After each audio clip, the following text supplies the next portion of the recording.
Welcome everybody to today's diversity power. Well, it's not a power luncheon, it's a lunch and learn, but welcome everybody. We're glad to have everybody joining us virtually and in present. We've got 10 folks that will be joining us here at the Lake Norman Chamber of Commerce and everybody else on a virtual call. We want to thank Buffalo's Pizza in Huntersville for bringing the pizza. We've got pizza for the folks who were able to join us present. But we want to thank Buffalo's Pizza, and we want to thank Dan Houston and Melanie Houston for today's topic. Dan is the incoming chair of our Diversity Council. We've got some great things that we're planning, and we didn't get our women's conference in so far, but we're trying to get that off before 2020. But Dan, we want to welcome you, and what I'm going to do is I'm going to turn the camera over to Melanie, who's going to pass it to Dan, and then we'll go ahead and get started with today's program. So, Melanie? Let's see if I can get this up and running. You can just put it flat on the table. Okay, sounds good. All right. Let's see. Lay it down. Good. Bring it up just a little bit. Yep. All right. Thank you so much for that introduction, Bill. And I'm glad to be here. And I'm really happy to welcome folks in Zoom land and also here as we look at a way of taking time to look at diversity and inclusion. And this is a lunch and learn. Please feel free to come in. We have two things going on, by the way, folks. We have folks who are in Zoom land, and then we have folks who are right here taking stock of Bill's pizza. And so we want to welcome everybody to that. And you know, I just want to thank you guys for being here and making some time for this topic. And I also want to take my hat off to the leadership here in Lake Norman Chambers for creating the time and the space for us to do this today. You know, sometimes, I got to be honest with you guys, sometimes it's a brave thing to do, to stop and ask ourselves, how are we doing in this area? And do we need to be doing more? And of course, if you guys are like me, we should be doing more, and there's more that we can always be doing. But I think it's a testimony to Bill Russell and his group to not to try to hide this subject or try to sweep it under the rug in some way, because there's a lot of groups out there, quite frankly, that are doing that. Because people are afraid sometimes when you ask scary questions that you might get scary answers to it. And so Bill and his group of enlightened people, they just seem to welcome transparency. They care about the culture of organizations, and they care about, the culture of the community. And so they create this kind of time for us to sit back and really look at this topic of diversity and inclusion. Let me tell you what I'm going to cover today. And in this session, we're going to look at a few things. Number one, why D&I is so important. Why is diversity and inclusion so important in the world today? And why is it important to you? And why is it important to me? Why is it important to our organizations, to our community? And I want to, as we get through this today, I want us all to look at how we can leverage what we call the benefits of diversity and inclusion workplaces. How can we leverage that? And we'll see how we can do that. Now, I've spent almost 30 years doing work around culture and diversity training, about 30 years. Someone mentioned that to me the other day. And I tell you, one of the biggest issues that I have when I talk to people about this is that they're afraid that to implement initiatives around culture and diversity, there's going to be a big business cost to it. That it's going to cost too much money, that it's going to cost too much time, that in fact, they're worried about it being disruptive. In other words, sometimes when you ask those scary questions, things can explode on you. So everything is nice and peaceful in our organization. Why should we try? In other words, why should you break something that's already fixed or it's fixed? So a lot of organizations don't want to do, and they don't want to implement diversity and inclusion. And what I found in those years of working with folks, it's not necessarily about the cost of implementing it, it's the cost of not implementing diversity and inclusion. That's the big issue that we're facing now. And it's funny how the cost of not implementing it becomes even higher than I imagined for some organizations. And we'll talk about that in a few minutes. So I think the case for diversity and inclusion is pretty compelling. And I don't know if I have a chance to change the slide on that on the Zoom and any place else, but when we think about it, it has a lot to do with, let me get the next slide too. Why is, in fact, it reduces costs. That's one of the things it does that we know about when we do culture, diversity, and inclusion right. It does, in many ways, reduce costs. And again, we'll talk about that in a few seconds. What it does also, it has an opportunity to capture what we call unrealized opportunities. That's the thing. Unrealized opportunities has a really implications for both benefits and for lacking of opportunities as well. It's the right thing to do, folks, and that's why we do diversity and inclusion. You know, it reduces costs, it captures unrealized opportunity, but it's really the right thing to do.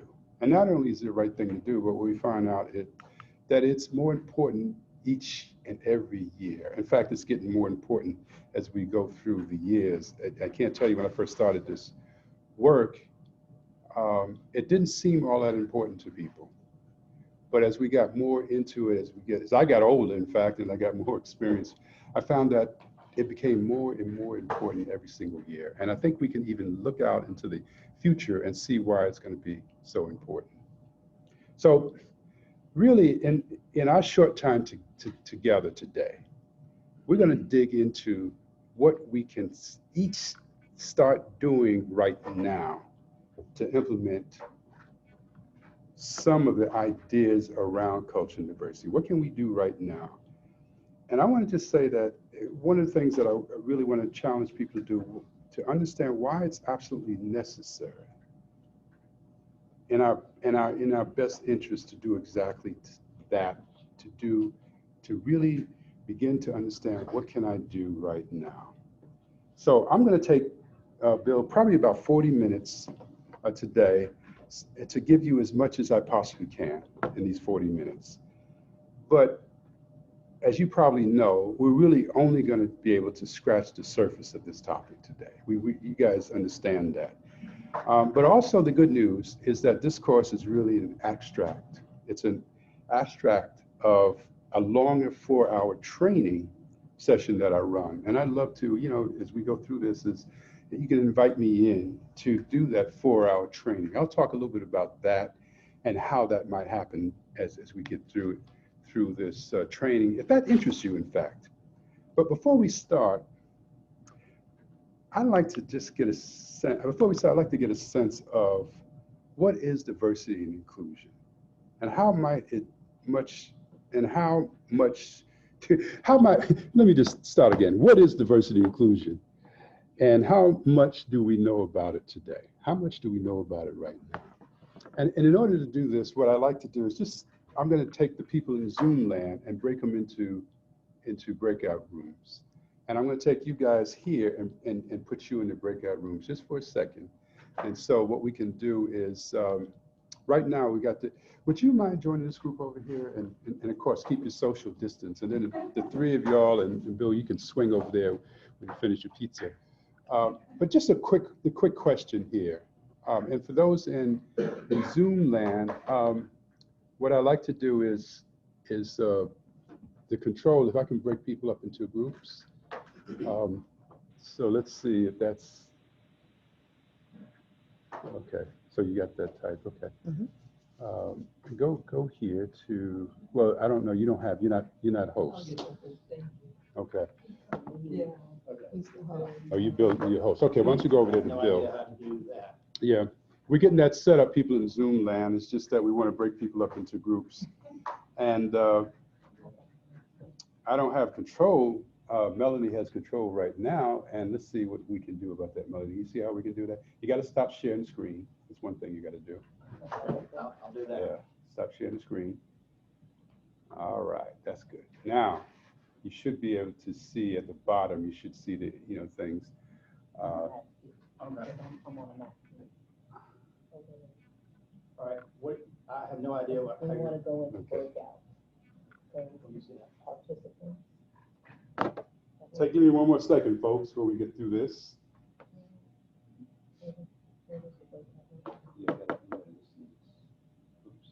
Do we need to break out? No, we don't. Let's don't do that. Yeah, Let's stay with the program. Let's don't break out, because virtual land, they can't break out anyway.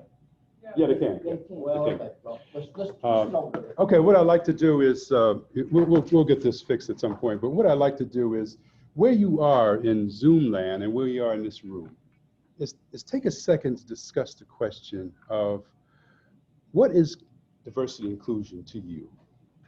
And how much of it do you know about it already? Let's get a sense of that. What is it to you right now? What does diversity and inclusion mean to you?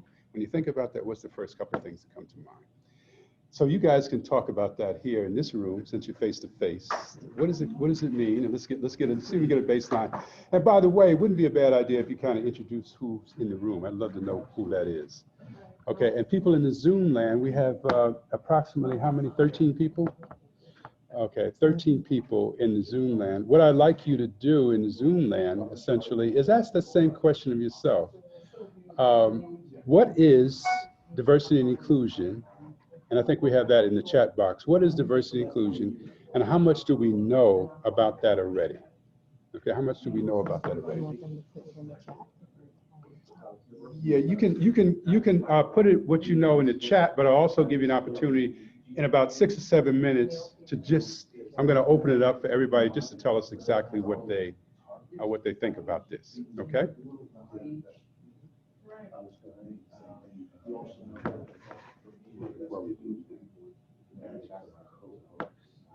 You know how to do it. You went over my pay grade.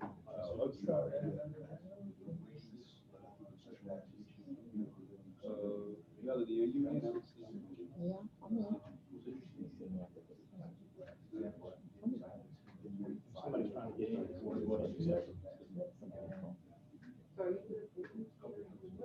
Yes.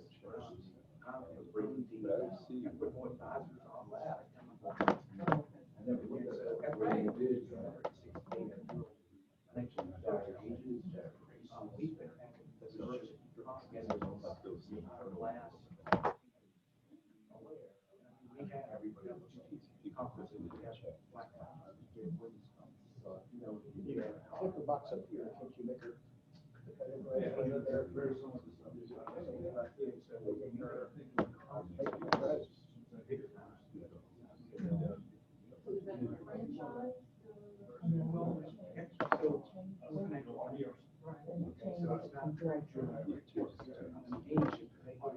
Before you sign off, you need to recognize me, so because it loses the recording. Oh, yeah, that's it, yeah. Let's see if we got any controls.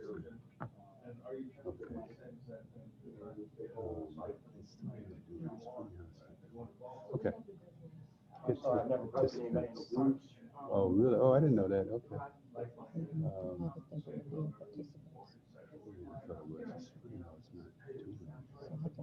Take it back to him. Well, don't take it back to here. Go into, it's not, maybe it's because it's recording. That's what it is. Okay. We might want to come back in as soon as possible. We don't want people bored. Yeah.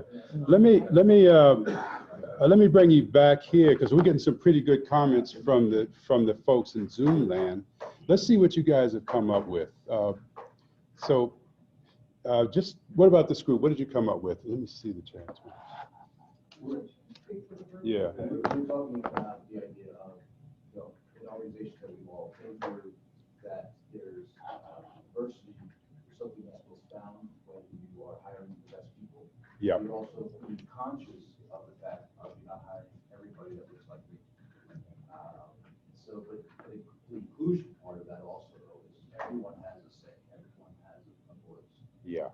And we know that the best teams, when we build the best teams, the best teams have diverse backgrounds, Yeah. diverse experiences. And when you don't, I think we look at it that way, you don't look at it from age or grades or sexual orientation, the best teams will be diverse. Yeah. So it's something that it can happen naturally when you're not thinking one way. I think if you're aware, if you are thinking and trying to build a certain type of team, and that's I'll get you to take that through with us. Yeah, yeah. Okay, good. So I like it in terms of what you're saying, teamwork. When you're hiring diversity part, when you're hiring folks, you just have to be careful because there is a tendency to actually hire people that look like us, feel like us, come from the same background. Even sometimes if I'm from a big city, I hire people from big cities. And if I'm from a small town, I'm going to hire folks. But that's not about diversity. That's just about being me. And then the whole notion of teamwork, I love that. Inclusion, and I like that word what you did about inclusion, because basically inclusion is all about making sure people are recognized for their gifts, their talents, their differences in many cases. That's perfect. Thank you. What about you guys? We talked about equity, equal access, Ah. equal opportunity, making sure that the company looks like the world we live in. Yeah. Just on a global, national, and community basis. Mm-hmm. And it's interesting to find out that, Norris shared with us that their company's been even hosting sessions regarding, whether it was age or race, gender, which looks like they are well ahead or have been working really hard to have diversity and inclusion. Yeah, yeah, that's it. Yeah. So they acknowledge it. Yeah, they acknowledge it. Anything else then? Did I cover it? Yeah. Yeah, that's pretty much covered. Yeah. Yeah, yeah. Some things in the chat box. Let's just look at this. And someone said, in answer to what is diversity and inclusion and how much does it currently know about that, that diversity is what makes people unique, and it's how welcome people feel. I like those two words. What makes people unique and how welcome they feel. And we'll talk about that whole welcoming thing and how they feel. And then another person said, I serve as a community relation manager. And to me, diversity and inclusion is valuing differences. So it's not only just recognizing differences, but pretty much it's valuing differences. And it's among people, and it welcomes all people because of and not despite their differences. I love that in a good way of saying it. I just want to test something here, guys, just a second. Anybody else in Zoom land like to just respond to that question? They can unmute themselves and say one or two things about that. Anybody? I'll give you just a minute to decide if you wanted to do that or not. Give you guys equal opportunity to talk. You got to unmute yourself. Okay. All right, Tracy, what about you? I know you have something to say about this. Can you unmute yourself and just tell us anything? Tricia? She did. Oh, okay, I see. She said Tricia, give us a little bit more about what you just put in the chat box. Well, I just feel like diversity, the uniqueness of individuals and what everyone brings to the table, their unique backgrounds, their skill sets, the way they communicate, and what's in their heart, and then just how inclusion is how welcome people, like how they embrace those differences and how welcome they make people feel, recognizing the differences. So not trying to cover up those differences, but actually celebrating them. Yeah, I like that. That's such a good way of putting it. That's almost a good summary of it. So I think when we think about it, that it's really about people who are both similar and different, and how we treat each other with respect and dignity and that. Now, let me just say this. Congress for many years now has unfortunately done things in order to get people to treat one another with dignity and respect, particularly when people are not like me. They've had to actually create laws. And so they figured we need laws. So they actually went back 60 years. The first law, real law relevant to diversity and inclusion, came into effect somewhere around the 60s. If we look at this, I guess I got to share my screen again. Let's share my screen. Yeah. Can I share my screen one more time, guys? Yeah, coming to that. I don't know if you can do that now, Bill, because she's a host. Yeah, Oh, you made, oh, okay, cool.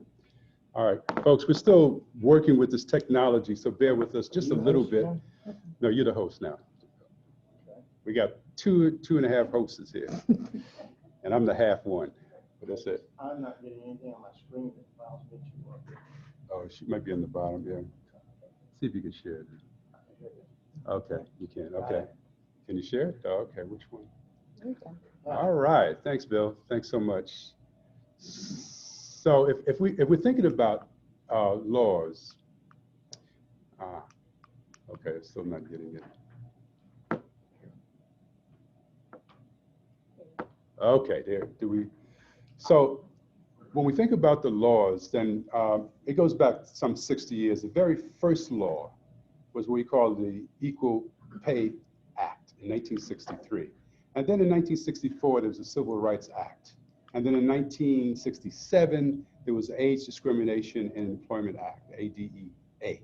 And then we went into Equal Employment Opportunity Act. This is what you guys are saying about, you know, we want to respect, we don't want to hire the same people. And so they had to have acts.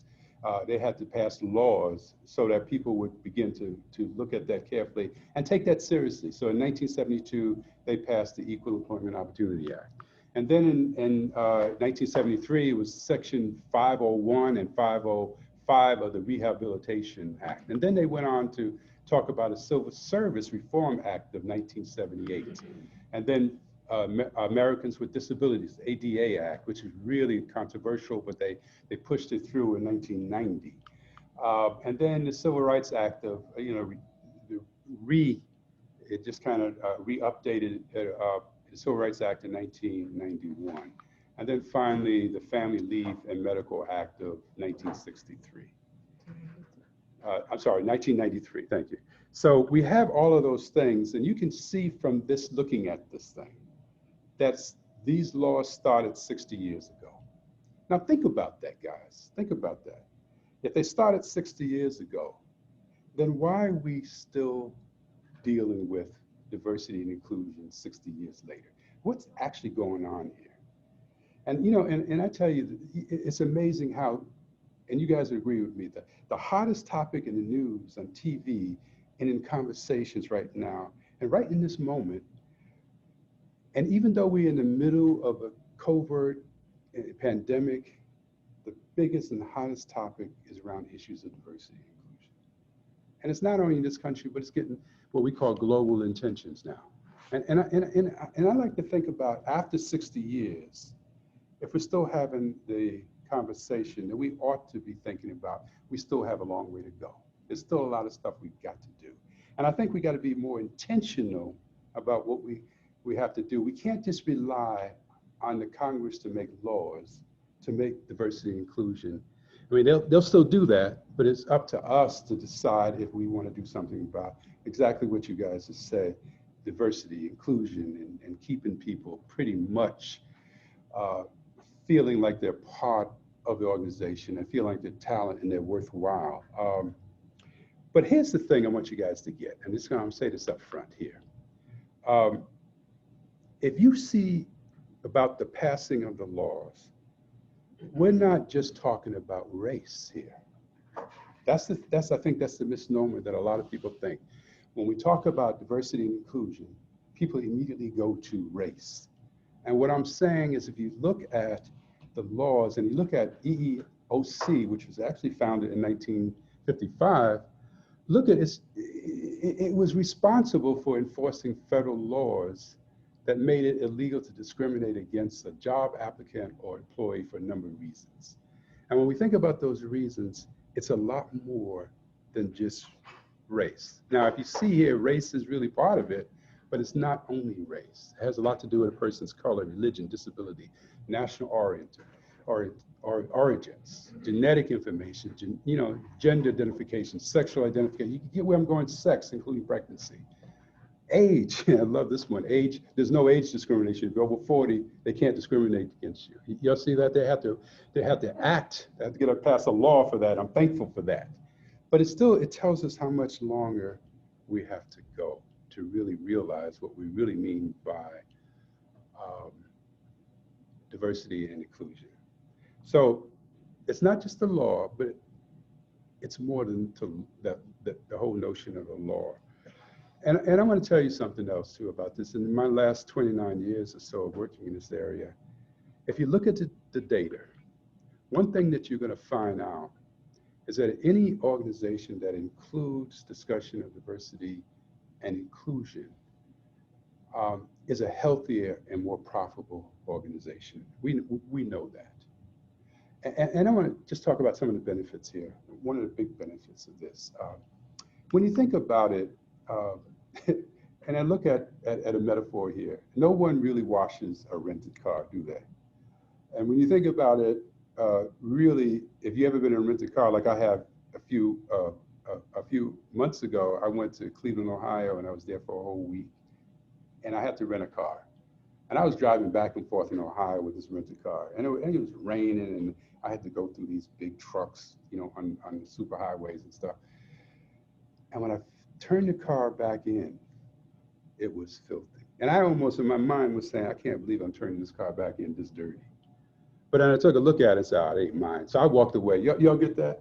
So if the rented car, if it's a rented car, you have no ownership, no buy-in, no skin in the game. You know, it's a rented car. So you can just use it, abuse it, and just send it back in. Y'all see that? But now if it's your car, it's my car. I don't know about you guys, but when it looks like it's gonna rain, I rush out, wash my car. No, when it needs to rain, I run out and wash my car so then it gets the rain. Yeah, that's that. But you see, the whole notion here is that if it's a rented car, I treat it like a rented car. But if it's my car, I'm going to treat it totally different.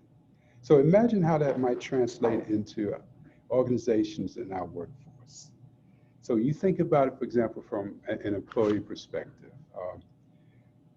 Do they really feel attached to the company? And if they feel attached to it, and it's their company, they feel emotionally attached to it. And not from an equity perspective. We're talking about the stock market. It's not how much stock you can get out of the company. But do you feel like you belong? This is one of the things you guys were saying earlier. Or is it a company that's just a rental for you? And I guess what I'm trying to say here is that from the employee's perspective, do they feel attached, or is it just a rental? Then from the company's perspective, are you an employee part of the family? As an employee, are you really part of the family, or you just rent? And that makes such a difference in many ways. And when you think about it, I see people all the time, for example, who are employed by a company. And that company, once they're in that company for a certain period of time, certain things start happening to that employee. If we look at this graph, for example, and we see that on the bottom line is the time, and on the line going straight up and on the left-hand side is the effort. So when I join a company, I can determine what the contractual obligations are, because they're going to give me, of course, giving me a sheet or forms that tells me a lot about what it is I'm supposed to be doing with that company, what basically my lunch hour is, how much vacation time I have, what time I'm supposed to start, what time I'm supposed to end. All of those things are what we call contractual obligations. I'm going to get that right off the bat. And what you find out is that contractual obligation, it gives me a line, kind of a starting point. This is what I need to do to get paid, continue to get paid in this particular organization. So what I find out is that the first 6 months or so, I'm going to be doing everything to really please and try to stand out, and I'm going to do things that makes me seem worthwhile. So I'm going to be doing a little bit above the contractual obligation line. But guess what? As time goes on, guess what starts happening? If you guys notice, for some employees, what happens is, I have a little bit more, I come in a little later, I have a little bit more sick time, things crop up, my kids get sick.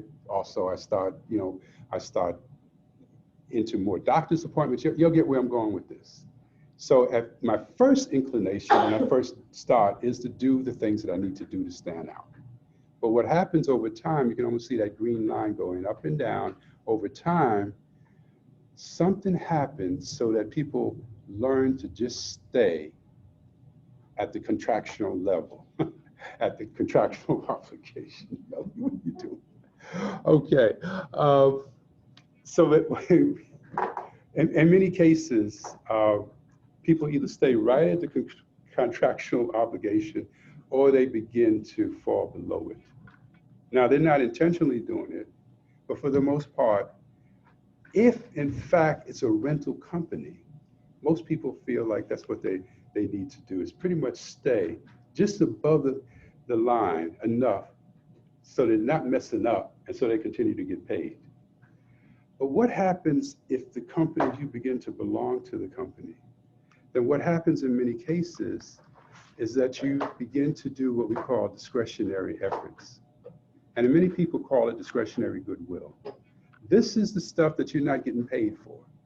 So you come to work because you feel valued, you feel like you belong.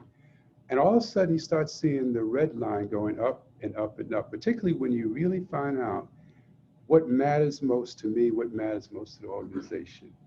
And in many cases, your discretionary effort keeps going up. I'm looking at Sylvia right now, and Sylvia, I've known Sylvia now for probably only about 6 months, but I can tell you, she's an example of someone that does discretionary goodwill. And I'm looking at, for those in Zoom land, I'm looking at Sylvia here sitting at at one of our tables, but her discretionary goodwill goes really up. And it's not because the Bill is paying a whole lot of bucks, I'm sure he is, but it ain't because of that. But really it's because she belongs to the organization. She likes what the organization stands for. She feels like she's doing something worthwhile. And because she's doing something worthwhile, that gives the whole Lake Norman Chamber of Commerce more goodwill. Y'all see that? The goodwill, you can't pay for that. And it comes about because the person feels needed, because they feel wanted. And they do everything they can do to make sure the job is done. They put their creativity into it, their persistence, their intelligence, their time. I can't tell you how many times Sylvia's been here late at night. But everything that she does is in a healthy way. Okay, I don't mean to pick on you that, but she's such a good example. And it's Bill also. I got to say that too. Bill's also, yes. They do wonderful. They go beyond the contractual obligations. Y'all see that? And because of that, you can see the difference. And I don't want to say difference between this and other chambers, but you can actually see the difference in terms of outcome in this chamber when you look at other organizations that are doing the same thing. So the whole notion of discretionary goodwill has a lot to do with if people feel belong to the organization, they can feel worthwhile, they can in fact feel like that they're doing something that's really bigger than themselves. Now, is that a diversity issue, an inclusion issue? What do y'all think? Anybody? Anybody out there in Zoom? What do you think? Is that a discretionary goodwill? Is that a diversity and inclusion thing? Anybody?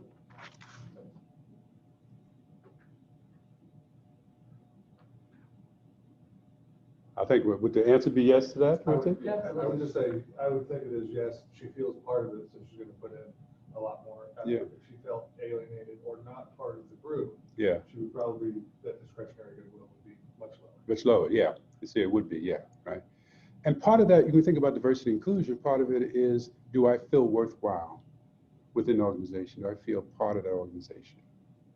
I can't tell you how much, just say this real quickly, that how many times when I've looked at supervisors and managers and they said, Dan, we have an issue here with motivation. We can't seem to get our people motivated.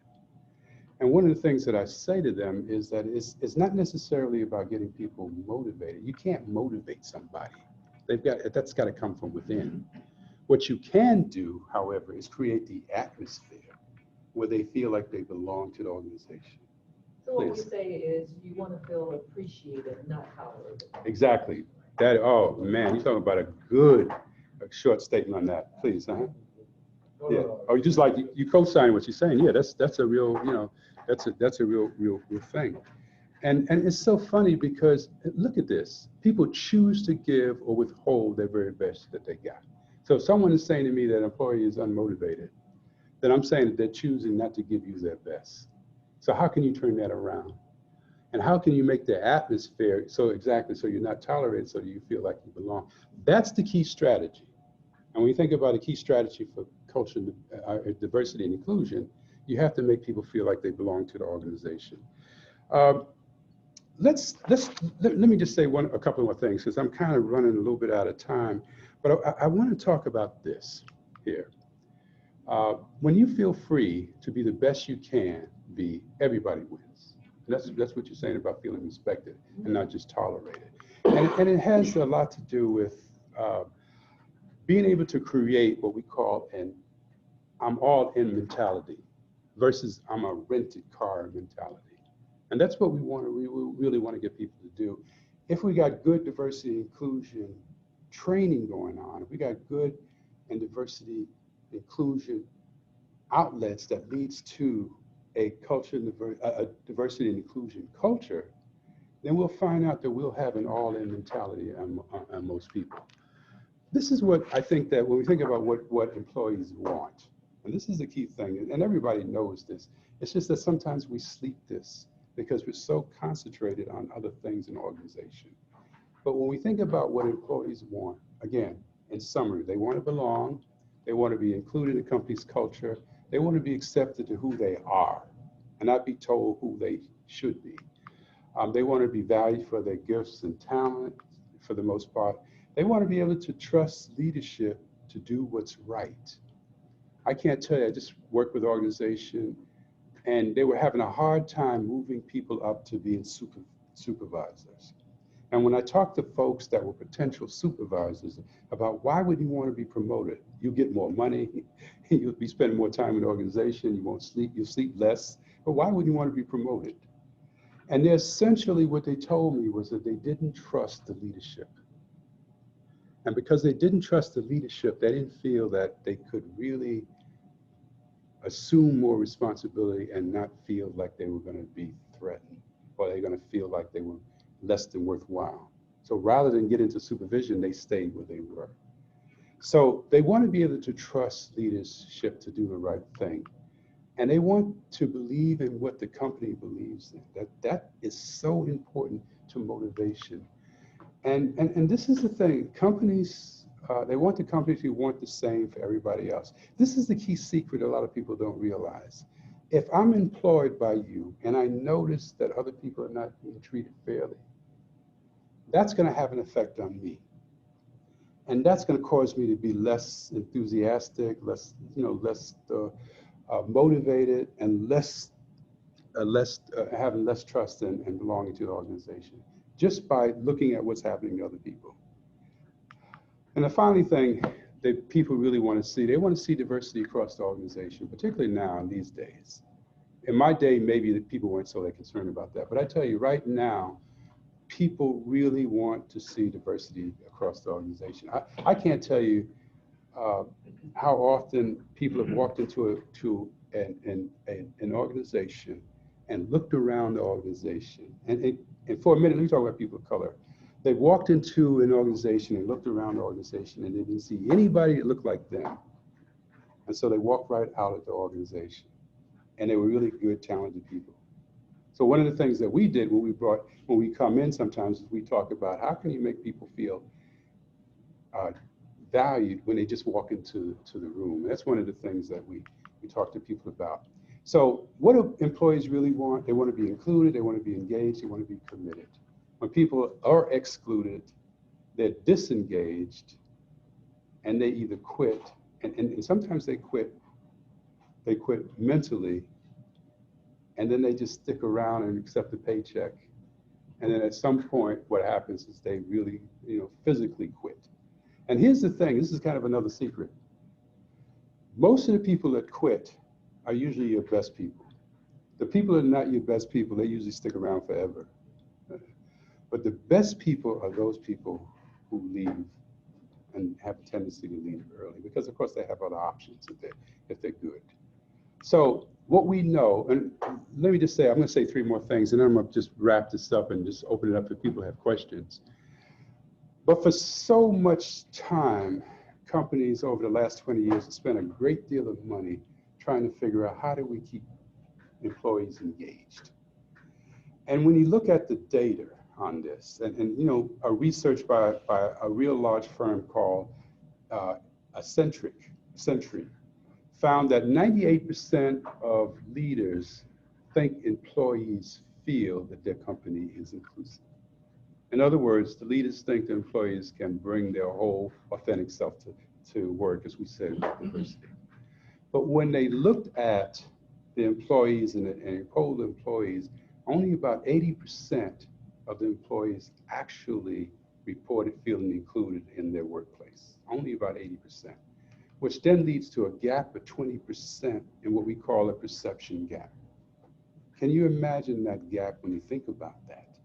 Here I am in leadership, I'm thinking everything is fine and we're all included, but 20% of my people are saying that we're not. What does that mean just in terms of cost? And what this particular organization did, they really validated this in terms of cost. And what they said, closing the perception gap or making more employees feel included could save employees millions of dollars and boost U.S. companies' profit by a whopping $1 trillion. To me, that's, and this is some good data, this is good research, this is not just something Dan Houston threw up here. But for the most part, this is what sometimes when we say, if you don't have a diversity inclusion program, then it's costing a lot more than not having one.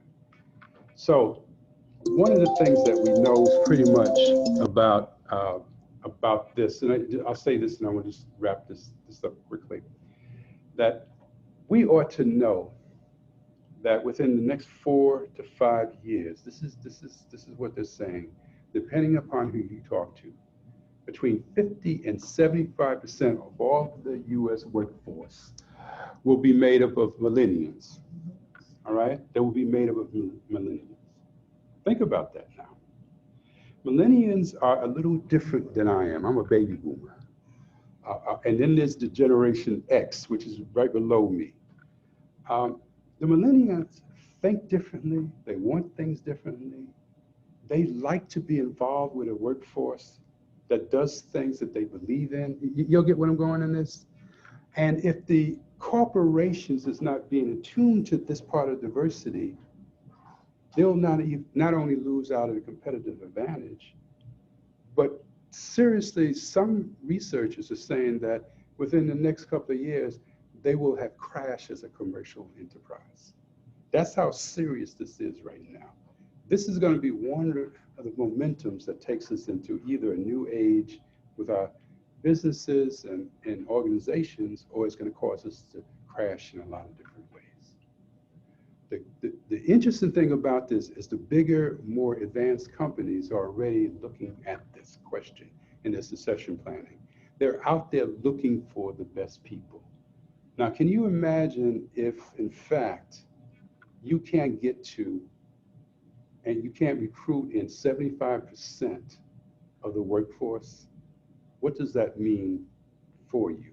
If the millennials don't think that they're fit for your company, it's almost like, I don't know if you saw this picture, Ford versus Ferrari. What's it? Ferrari is the name of the car? Ferrari. Ford versus Ferrari, where one of the Ford bosses turned to Matt Damon's character and said to him, "Find me a Ford driver," because he was competing. And so he wanted someone that knew how to drive Ford cars, how to go into Ford cultures. Y'all get what I'm saying? And that's what a lot of companies are trying to do. They're trying to find someone that's going to fit into their culture. And the culture, the employees are trying to find some company that's going to help them fit in and do the things that we talked about earlier. It's amazing how that mix is happening right now. The people that are aware of that are going to be competitive and they're going to be moving forward. So let me just leave it here. Diversity and inclusion, and I got to tell you, what I said earlier is that this part that we've gone through, and I've gone through it fairly quickly, is only part of a 4-hour workshop that we run. And in that 4-hour workshop, what we what we do is we spend some time on these, what I call these 4 pillars. Let me just go ahead and get to that. I'm going to skip right ahead because Bill is telling me my time is up. No, he's not telling me that. He's doing it non-verbally. So we think about what's the one thing you can do about this. And I think that one of the things that you can do is making sure you have a good diversity platform, good diversity planning. But the one thing that we all can do, and I've been really working on this myself, is that I can take the time to get to know somebody else that may not necessarily look like me. I can get the time to really try to understand them. I can increase my insight, and because when you increase your insight, you really do increase your empathy. So these are some things that I can do right away as I try to learn more about other people. Now, one of the things that we do in our training is we look at 4 things that helps us look at what we call change. Change for most of us is very uncomfortable, it's frustrating, it's inconvenient. When you're thinking about moving toward a diversity and culture, an inclusion culture, what happens a lot of times is you come face with change. And so part of our platform is to deal with this whole notion of change and create an atmosphere so people can feel comfortable as they talk through planning and strategizing for what we call diversity and inclusion. In many cases, I'm not going to go into this, but this is a Steve Covey thing. In many cases, what we find is that there's some things that are really important to us and urgent, but there's some things to us that are urgent but not necessarily important. And sometimes what we do is we spend most of the time in that box where things are really not important to us. And if we're not careful about this diversity and inclusion thing, what will happen in many cases is that it will be it's important to us, but it's not urgent. And then other things that are urgent gets in the way. And so one of the things that I really encourage people to think about, this is the kind of an urgent thing, and it's very important. Both of those things are really important. So what we want to do is think about how can we embed cultural change into our organizations and do it in such a way so that urgency is there. And what I talked about earlier was that in our training, when we look at 4 pillars of that training, and one of them is awareness. That's what we did today. Like I said, if you increase awareness, you're going to increase empathy. And if you increase empathy, you're going to have all kinds of opportunities to do different things, particularly deal with change. And then finally, engagement. These are the 4 pillars of all of our trainings that we do around diversity and inclusion. Most of what we talked about today had to do with awareness and engagement.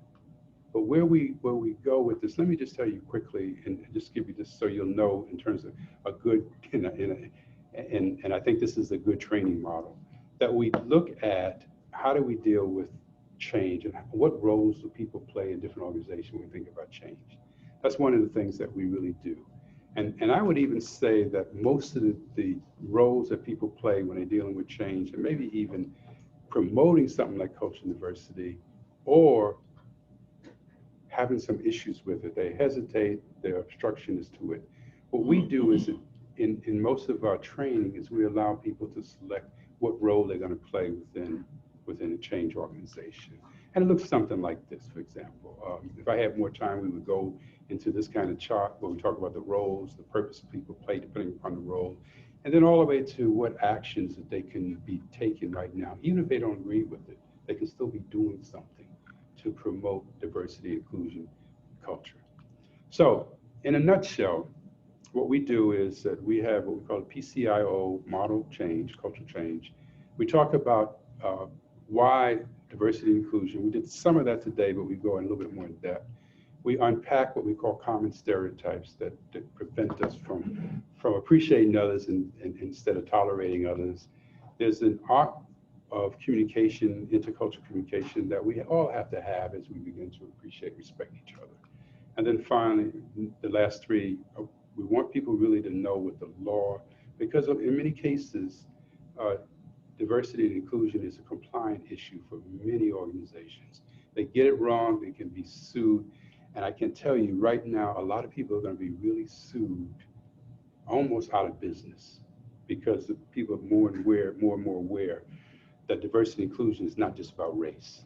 It's about a whole bunch of stuff that I have going for me. So employees are not okay, the company's not okay. And Bill, I'm tempted to say something here. It's going to come across as a sexist remark, but my wife said it the other day, and I thought it was a real good statement. And, you know, employees are not okay, company's not okay. That's like saying happy wife. What's the rest of the word? Happy life. That's exactly what it is. I hope that didn't come across as sexist, but it's just, she said it first, so I'm just, no, but y'all see that? If the employees are not okay, the company's not going to be okay, and we know that.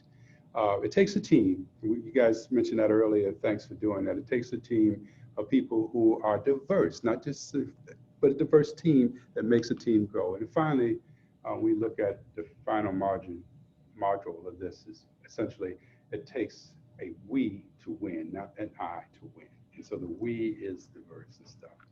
So that's where I am today. I'll bring close to this, Bill, and see if anybody has any questions. I went through this fairly quickly, like I said. You know, if you're interested in this, please feel free to email me. Melanie's going to put my email into the chat box, and I think we'll have the email up here that people can look at. Oh, that people can look at, and just get back to me and let me know if you want to explore the 4-hour workshop that we do around this, where we really dig deeper into this whole thing of diversity and inclusion. Okay, Bill, back to you. Yeah, and I'm trying to get to the